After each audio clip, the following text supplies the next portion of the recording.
Welcome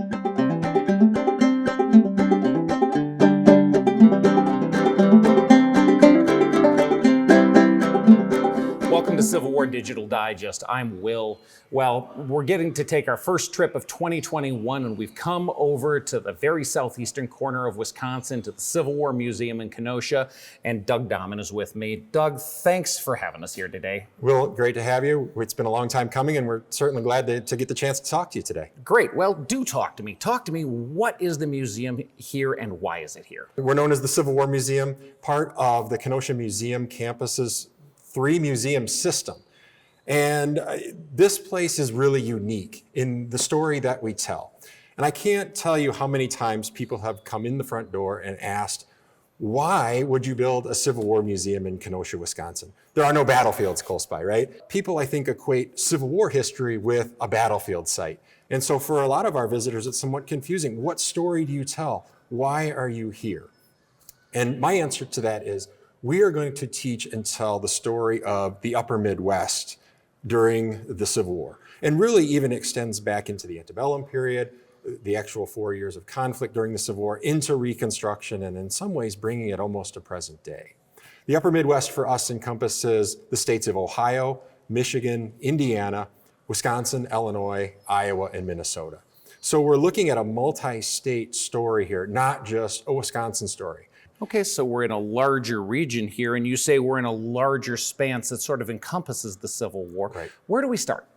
Really looking at what is bringing people to the upper Midwest prior to the Civil War. Who are the communities that are living here? What is drawing those immigrants to the upper Midwest? Whether they be people born in the United States or foreign-born immigrants who are traveling to the upper Midwest, what is their motivation? Who are they? Why are they coming? And then you also think about that wide expanse of the upper Midwest. And I grew up in Illinois. And Illinois is such an odd, really long state if you think about it.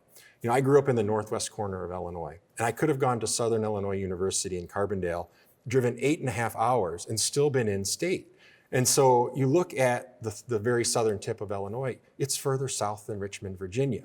And so the southern areas of Illinois and Indiana, Ohio, bordering slave states. So you've got a tremendous story also of people traveling the Underground Railroad, freedom seekers coming to the upper Midwest, hoping to get to Canada as their ultimate destination on their journey, people helping them along their way, free African Americans living in this region as well.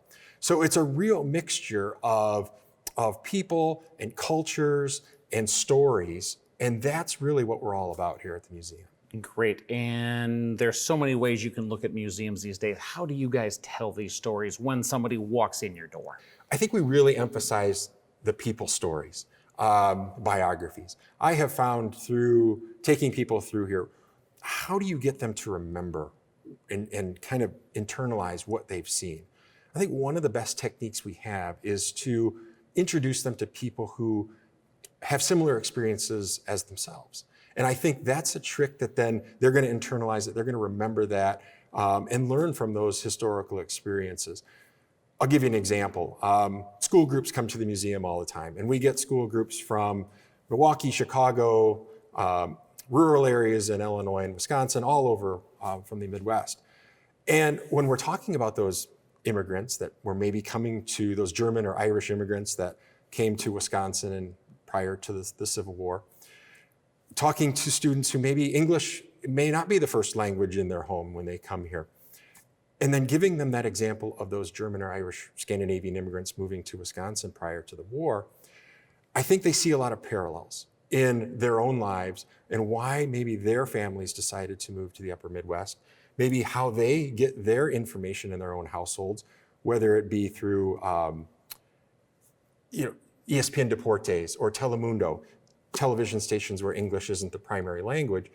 You can have that same similar experience for German immigrants coming to Milwaukee in 1840s and 1850s and using one of the many German language newspapers that were produced here. So kind of trying to parallel those personal stories and making it relevant for today's students and also for today's visitors. Great. And as I walk around here, I see a real mix of original pieces and reproduction, and you guys have done a lot with models and settings. Can you talk to me a little bit about how that helps teach? Yeah, the goal was really to not so much have the artifacts interpreted in kind of a sterile exhibit space. We wanted to immerse people in the buildings, in the architecture, in the communities. And then here we are in our camp area. So immerse the original Civil War era artifacts that we have collected here at the museum, but then exhibit them in very modern artifact cases with the proper lighting and proper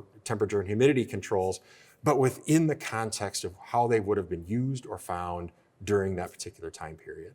Fantastic. And as I walk around, I see things that we've already done in the digest. I've seen wide awakes, I've seen stories, I've seen weaponry that we've done stories of, and I see different facets of photography on the wall to the models sitting out to the originals here that really sort of brings that all to life here. Yeah, and when you come through the beginning of the gallery, we're talking about 1830s, 1840s time frame.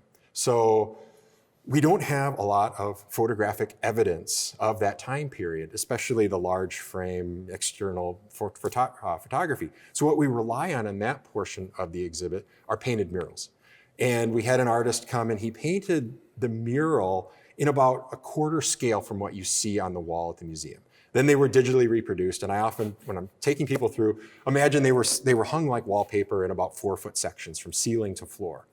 But what's really neat, and when I do kind of a behind the scenes tour with folks, I can take them to portions of the gallery that the artist came back after the renderings were hung, and we melded them in with the 3-dimensional portions of the exhibit, and he hand painted in the details.